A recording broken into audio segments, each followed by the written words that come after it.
Welcome to the From a Whisper to a Roar podcast community, a space where we transform the whispers of our heart into a roar of clarity, courage, and self-discovery. I'm Catherine Sipher, writer, poet, and journaling guide, here to help you connect with your inner voice, discover your hero, and reclaim your sense of agency through the transformative power of journaling. Before we begin, if you are looking for more inspiration or want to join a community of like-minded writers, visit www.catherinesipher.com to learn more about my journaling circles and resources that will help you along in your journey. In each episode, we'll experience a breathwork exercise to help ground us into the present moment and to help us connect with our inner voice so that our journaling comes from a more authentic place. In each episode, I will be reading a piece of poetry or prose that I hope will help inspire and awaken new reflections for you. After that, I'll be sharing journaling prompts, inviting you to explore your story, your truth, and your power. This space is more than just a podcast. It is a community, a space for connection, reflection, and self-discovery. So whether you're just starting your journal practice or looking to deepen it, you'll find something here to help nurture your growth and your voice. Be sure to leave comments below and check out my website. But first, grab your journal, take a deep breath, and let's begin. Before we begin, I always like to take a few moments to ground into our breath. I always find that my journaling comes from a more authentic place when I have taken that time to slow down my mind and breathe first. So for today's breathing exercise, we are going to use an extended exhale. The longer exhale than the inhale allows our brains to truly slow down a little bit. So I'm going to get us started, and we'll be breathing only for about a minute. But I'm going to give you a little bit of time and space to do it on your own. And then from there, we will jump into today's reading. So I want you to try to center yourself wherever you are seated right now. If you are listening to this while driving, obviously keep your eyes open. But if you feel like you're in a safe place and you feel comfortable with that, you might want to close your eyes, relax your shoulders, drop the tongue off the top of the roof of your mouth. And we're going to breathe together. We're going to breathe in for a count of 4 and then breathe out for a count of 6. And we'll do that for several rounds, and then we'll move on to the next portion of the podcast. Okay, so we're going to take a deep breath in. 1, 2, 3, 4, and then exhale. 3, 4, 5, 6. In. Out. 3, 4, 5, 6. And you can breathe in through your nose and out through your nose if you like. Out. Or you can exhale from your mouth.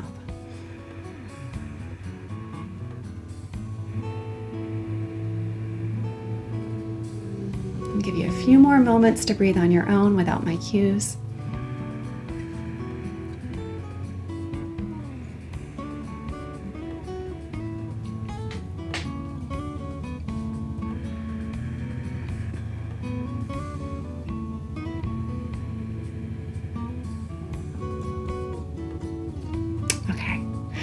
After this, we're going to go on to the reading of today's reading. This piece is called The Beauty of Humanity, Believing in My Goodness. Mama, why don't you go to church anymore? One of my sweet little ones asked me this question today. 4.5 years ago, my world flipped down instantly. I'll write more about that cataclysmic event in my life in future writings. That moment catalyzed deep inner searching and seeking to understand who I was and how I had become who I was. The result of that search drew me away from the conservative evangelical Christian faith I had strongly professed to be a part of for the entirety of my life. Seeing the psychological damage of the teachings of the church, I could no longer subscribe to a belief system that was equal parts disempowering and abusive. So I walked away. I removed my membership from the local church, left my only community, risked damaging my family relationships, lost 99% of my friends, and began to heal and pull apart the layers of my broken heart while simultaneously navigating a divorce as a mother to 6 children, then ages 1 through 13. So when my child asked me, "Mama, why don't you go to church anymore?" An innocent question asked by one who unfortunately still attends that same church and receives those same teachings, I paused. My answer was simple. I don't believe humanity is broken. That answer inspired this poem. The poem reads, "Baked into my humanity is beautiful imperfection, a life full of cracks that accentuate the radiance of the light within." I was taught from a very young age that my existence was an abomination to God. In my original form, full of sin, I could not be in God's presence. My very humanity was to be hated and despised, as it was what separated me from the love and goodness of God. The only way to access God's love was to repent, be saved, and then live a life striving for sanctification to please God and prove my salvation. I spent many years hating myself and doing battle against my sinful nature. I constantly lived in shame and anger while striving to eradicate sin from my life. The pursuit of perfection and holiness stole my life force and created a person deeply discontent with life, lacking in joy, and shackled to ideologies and beliefs that disempowered me and made me a victim to the abuses of others. Now that I've left the evangelical church, I believe that I am good. I am worthy of being loved as I am. There is nothing wrong with me. Humanity, in all of its messiness, is good. I believe that we often do bad or disordered things when we have unhealed traumas in our lives, which we will all have for the rest of our lives, no matter how much healing we go through. Of course, I could be wrong, but that's my current take on life. Why do I share all of this with you? To give you a little perspective. Some of the words I write and share come from this part of my heart, from the pain, sorrow, joys, ponderings, and explorations of a woman rebecoming after 39 years in the evangelical church and 19 years in a marriage shaped by that church. I will also share my insights from the piano bench of a musician and piano teacher. I am being reborn, in a sense, to use an evangelical term. I am finding new ways of thinking, being, and experiencing the world. I am slowly eradicating the patterns and ideologies once informed by the church's teachings.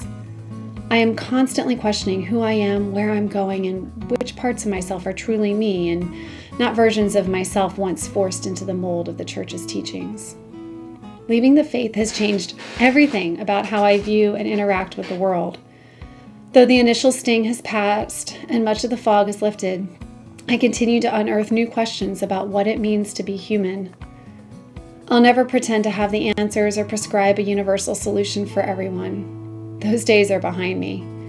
As you read my essays, you will hear my heart, journey, and attempts to find joy, contentment, and peace as I continue to deconstruct and rebecome. For any evangelical Christian who might run across my work, I am not here for a debate. I know your apologetics. I once studied, taught, and debated them myself.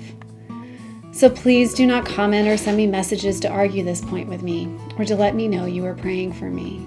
Instead, don't continue to read my work. I will not be offended. However, I encourage you to stick around to understand better why more and more people, especially women, are leaving your faith by the day. Now, I believe that humanity is imperfectly beautiful. Our imperfections make us all the more beautiful, for they are the cracks through which our inner light, our true selves, shines brightest. Here are your prompts. I used to believe, or now I believe. Take a moment, like I said before, to ground down into your breath before you start writing. Enjoy your writing time. Trust your voice, embrace the journey, and remember, read, breathe, rise. Until next time.